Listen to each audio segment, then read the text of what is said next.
Sup nerds? I'm going to be showing you how to play Kislev against a rush. They have pretty incredible units right now. The Frostworms are really well statted. They kill infantry, they kill cav, they kill large units. The Patriarch is overpowered. This unit is completely out of control. It has this AoE Vigor Reset ability, which is extremely strong. Buffs all the units that it hits. And then it has this massive heal that has no cap on the number of units it hits. So this unit can heal for like 4,000 gold value in a single battle, which is just crazy. It's so strong. And so this synergizes very well with like sleds and big monsters. So the general idea is we have a lot of units that scale pretty well, and we play a long game pretty well. So we've taken an army that's pretty good at poking. We've taken a bit of an excess of Streltsy so that we can handle big dinosaurs like this Feral Dread. And then just a bit of chaff to give us some holding power. And we're going to poke them while we summon in lots of units. Uh, and then hopefully we outpoke them. And if not, it's okay because we're just going to heal the sleds anyways. This is a very nice thing. Like if you can poke and not lose units, uh, then the sleds are fast and they can go over to the AoE heal blob and pick up some of the heal. So we're playing on a bit of a strange map. Quick pause there. One very useful tactic when you're playing a slow game is to position your army between these 2 points so that when you need to push back, you're in a strong position to take 2 points. You could position like here or push up and try to poke here, but then you're forced into his point and he holds 2. And points are timed, so you want to hold them so that you have more opportunity to harass. We're splitting up our harass here because he doesn't have like the best units to catch these light war sleds. We could go in on this isolated infantry. We take a bit of damage. They don't have the most armor. And we're playing this conservatively because he doesn't have any counterpoke. So we don't actually need to be like taking these picks. If we think that one is like really exposed, we'll go for it. Another nice thing is to like take actions when they're not paying attention. So like here, we push up a bit. We see he's microing over here. And in this case, there's 2 infantry units that we're tempted to get a run on, but he doesn't give us the window. So we're just looking for the war sleds will just absolutely delete infantry if they get to run into it. So especially if it's unbraced. So like this is less ideal than like hitting a unbraced unit on the side, but it's okay. So we're just slowly inching over. We want to get our guns spread out if we can, so that they can cover each other.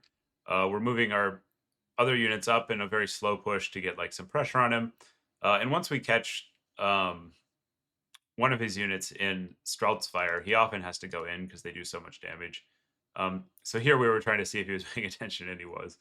So we didn't get the free pick. And these units are pretty tough and good at escaping, so you can put them on guard mode and run away, and they'll escape from most things. And here, another trick is like if you have something expensive getting chased that you want to protect, you can summon a reinforcing unit to go pick off the chaser. So at some point we'll get some cab going out there. So now we're pushing up. We're down like a little bit in gold, but the position's fine for us. He was doing a good job preventing the war sleds from getting like targeted shots. But what's worth noting is a pretty good percentage of the damage he's done has been on the sleds. So he's got like some decent damage on the Strouts from solar poke and stuff, but the sled damage hasn't actually taken any models out. And we've succeeded in getting out our SE blob. So we have our Ice Witch, our Frostworm, our Patriarch. And now we have a lot of the pieces, so we're going to slowly push up and try to take this point. And he sees what we're doing and wants to engage, so he goes for it. We do a little backup there to get the engage on more favorable position. And we should be paying attention to the Dreadsaurian. With units like this that are so powerful, you kind of need to either completely focus on killing them if you have the tools, or not burn a bunch of resources on it, because it has 15k HP and armor. So if you get it partway down, it's not going anywhere. So in this case, we do have the tools. We have 2 anti-large SEs. We have gunfire. So we opt to go in. And there you could see this red crested got taken out by a chariot charge. And they are ranged poke units, but here's another one. Critically, they do also very, very good damage into infantry. And in this case, we're using it to counter engage. So we know he's going to be going on the Streltsy. with his infantry, and so we can jump in and hit diving units. We kill the Dreadsaurian very quickly. We actually do enough spike damage to it there to get a rampage off. Uh, in this game, we've taken Hawks of Mishka, which is like a pretty good spell. Does good non-AP damage and also drops leadership by a massive amount. So you can LD bomb stuff with like a little bit of ranged fire, an Ice Witch, and a Terror Source, which it itself is because she's mounted on a Frostworm. So we're taking out the Feral Dread, getting some charges into his infantry with our sleds. And now we're even on value from our high quality units that match up well against his army. At this point in the game, you want to reinforce mostly Cav so that you can get them to the fight quickly. And critically, a lot of the damage he's done so far is like fake. It's on these SEs and the sleds. And the Patriarch is very ready to undo basically all of that. So here we go. We've already popped one of them. You can see that the heal plays out not in the damage. You can't actually see it there, but in the eyeball test of like what's on the battlefield. We're gonna be about even, but actually like very far ahead pretty quickly as a direct result of like how crazy these abilities are. So in theory, we're close, but in reality, this Patriarch is doing work. And the vigor resets are also really nice. You see like all these elite units have only the top tier or one tier down, which means they move faster and they have better combat stats.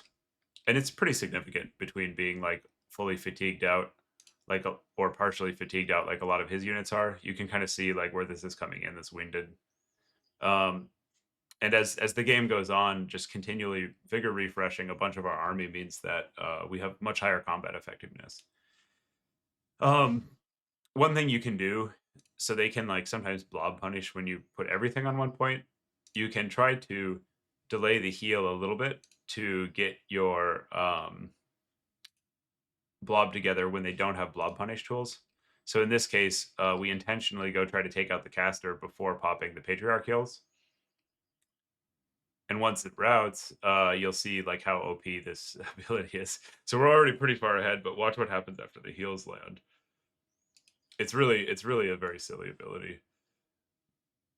So we've got two left. We know the caster is routing. So what we're going to do is clown. So if this were like a close game, which, you know, it's not completely over, but we're reasonably far ahead, this would be the game winner. We're just going to clown car everything right up on the Patriarch. And it's, this should probably be nerfed, but it is, when you're doing it, it's a lot of fun. It's very frustrating when they do it, because if you don't have AoE tools, there's just nothing you can do. So like, look at this, you know, we got a sled with 2 models and 1162 health. Here it comes. It's even getting shot while this is all happening. Boom. So like, if you look at this, all of these units, probably like 8 or 9 units just got a vigor reset in the heal.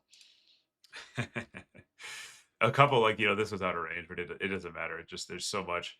So this thing, you know, it's going to get, it was getting shot while this is happening, and it's at like higher health than it started. So that one heal was probably just at least like 1200 value, like that paid for the Patriarch. There's some silly stuff. So now he's just incredibly dead. Nerf Patriarchs.